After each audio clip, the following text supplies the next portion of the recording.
So I want to open with a quote that I really love from a French man named Abbé Pierre. Maybe some of you know about him. And the quote goes like this: "Those that took all the dish in their own plate, leaving the plate of the others empty, and that have, once they have everything, with everything, they say, with a beautiful figure, us that have everything, we are for peace."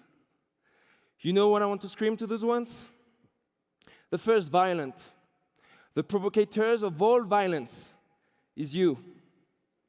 And at night, in your beautiful houses, when with your nice consciousness about yourself, with your nice vision of yourself, you put your little kids to bed, in the eyes of God, you probably have more blood on your hands than the poor people will ever have, even if they chose weapons because they were desperate and hopeless. I love this quote. It's a bit harsh, but I love it because it points at two things. The two causes of our big suffering right now on planet Earth. One, Mohamed Yunus talked about it last night, the redistribution of wealth. There's a massive problem right now, the concentration of wealth. But the second one that it points at is fear. We're being told that poor people are dangerous.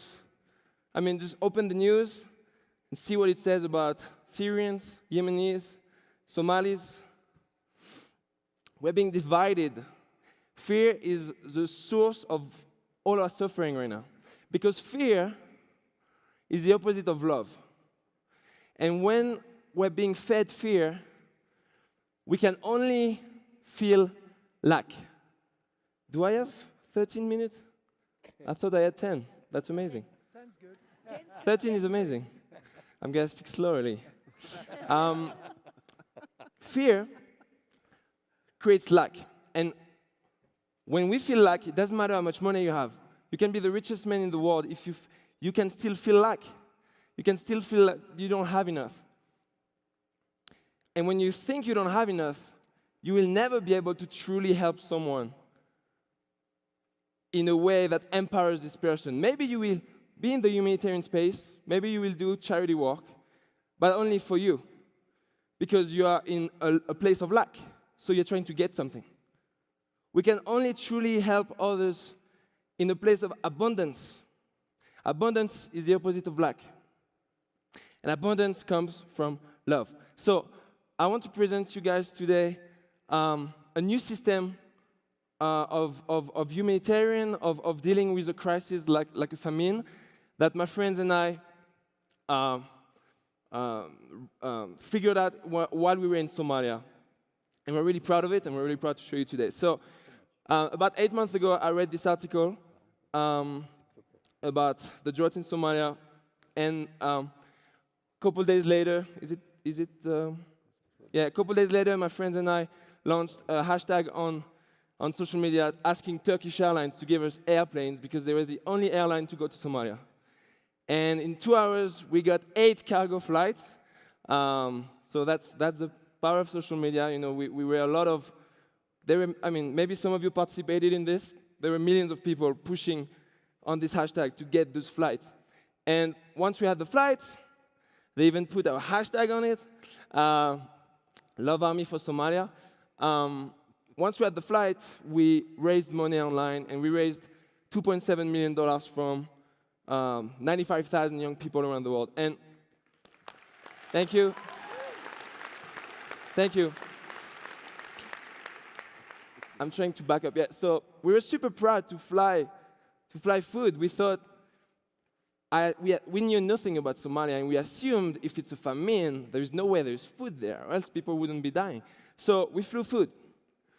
And when we arrived there, the first encounter we had with the people, they told us, please, we love what you're doing, trying to help us, but don't fly food.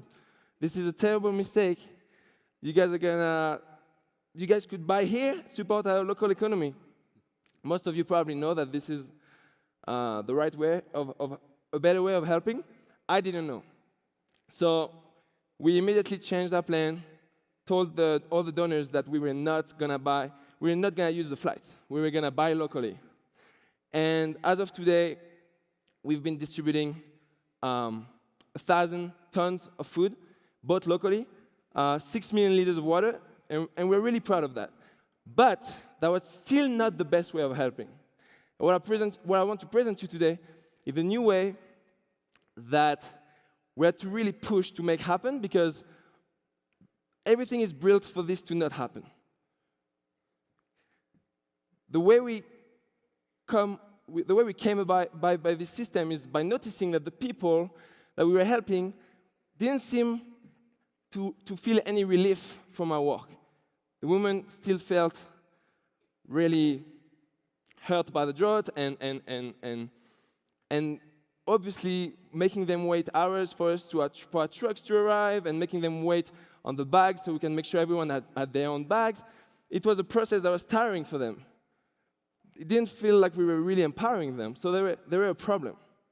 That's when we realized everyone in Somalia has a mobile phone. Not everyone, but each family at least. At least each family in Somalia has one mobile. Because the civil war that is over since a long time now destroyed the currency, so some entrepreneurs started a mobile payment system on basic phones like that. So in Somalia, you can text 10 to someone, it will send $10. Like, it's way more advanced than in America or Europe. You don't need to download PayPal or Venmo, you have it.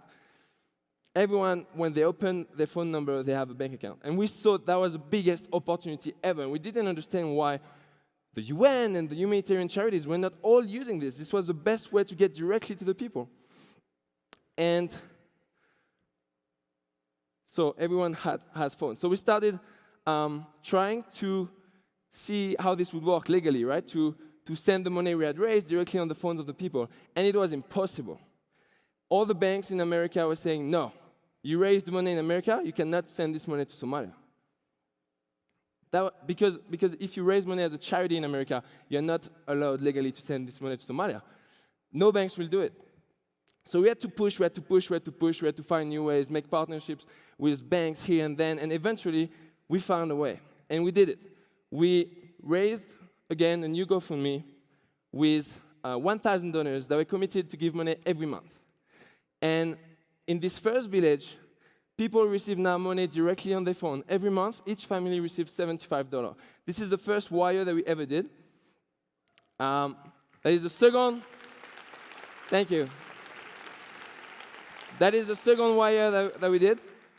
And this man was really happy because he said he was going to use some of the money to send his daughter, the one with the blue hijab, he was going to send her to school. So he was really happy to send her back to school with the money. You cannot send your daughter to school if you receive a bag of rice. But a lot more happened that surprised us. A grocery store opened in the middle of the village.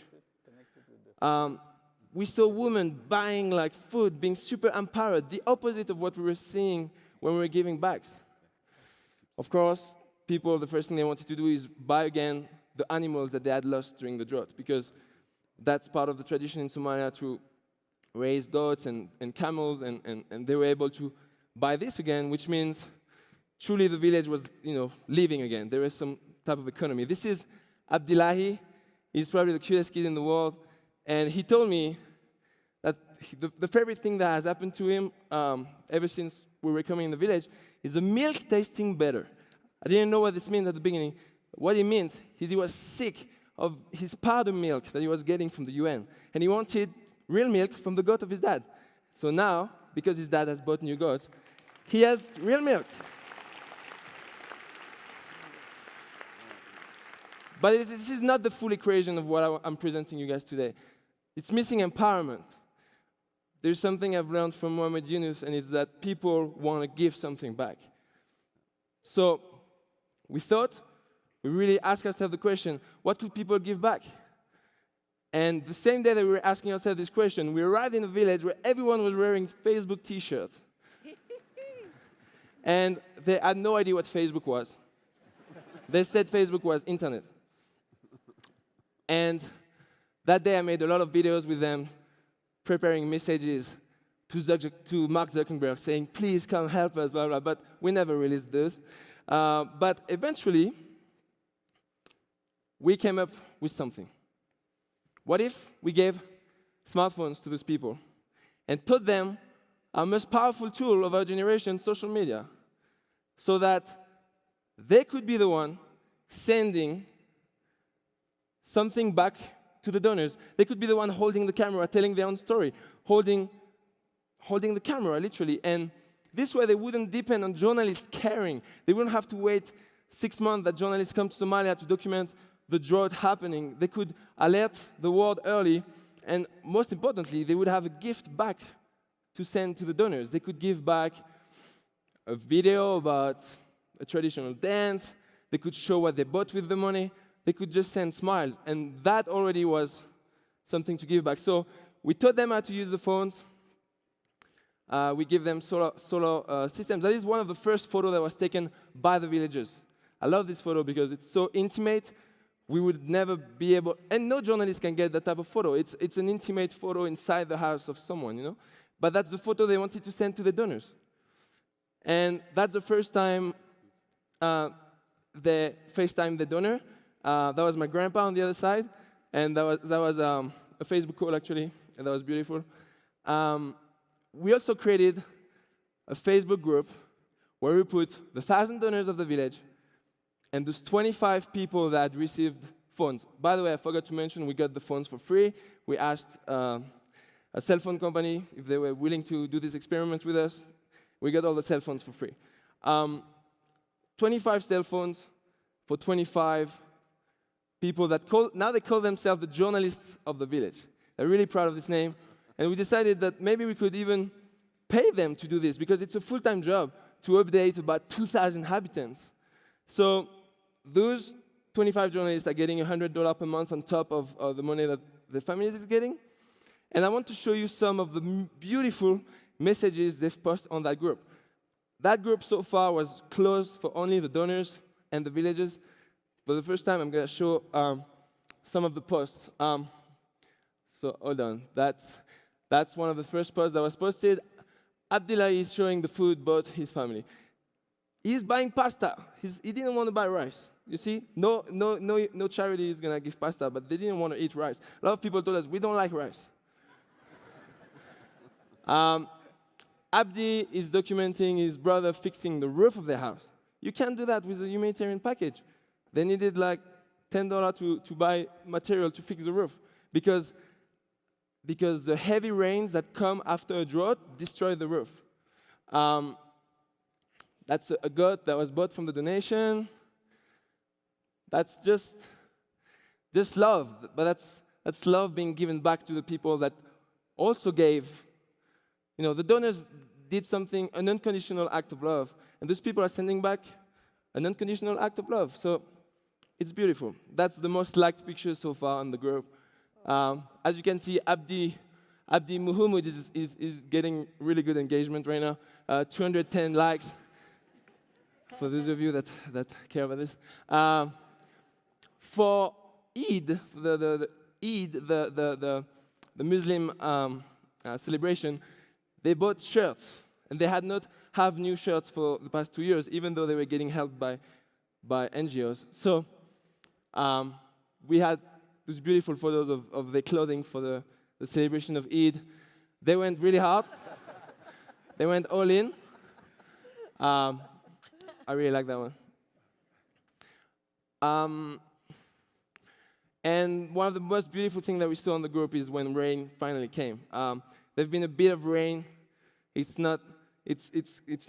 very far from over, the drought, because people have lost everything, all the animals, and they truly need a kickstart. And that's why money can do that. With money, you can invest in a small grocery store. With money, you can fix your taxi car if you used to be a taxi driver. That's what we saw, you know. Some people, one guy used to be a taxi driver. His car broke at the beginning of the drought. He has no income. How can he fix his car? All he needs is to fix his car so he can provide for his family again. You give him money, he can fix his car, he can provide for his family, the problem is over. So I need 1 more minute. The main message here is that with this system, there is no more fear. You guys just saw the real Somalia. This is the real Somalia. This is not the Somalia you're going to see in the media, but this is the real Somalia. And truth free us. Because when this world is full of fear, nothing great can happen. So I really want this system to scale now that we have created a model. I'm really excited to announce we've been approached by both the World Food Program that has a $6 billion budget per year from the UN, and Bill Gates Foundation did a test with us where they sent $1 million straight to 6 villages, $1,000 per families. We think this model can be scaled very easily, and I'm going to finish by asking a little something. I know there is people in this room that works for Facebook. Facebook, we love you, obviously. That's why we used you in this new model. We would love to sit down with you.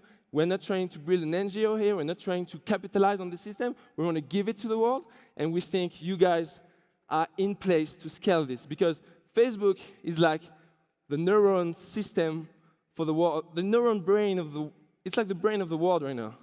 But it's like a brain a little bit hangover, you know? We're not really connected on it. We're all on it, but are we connected on it?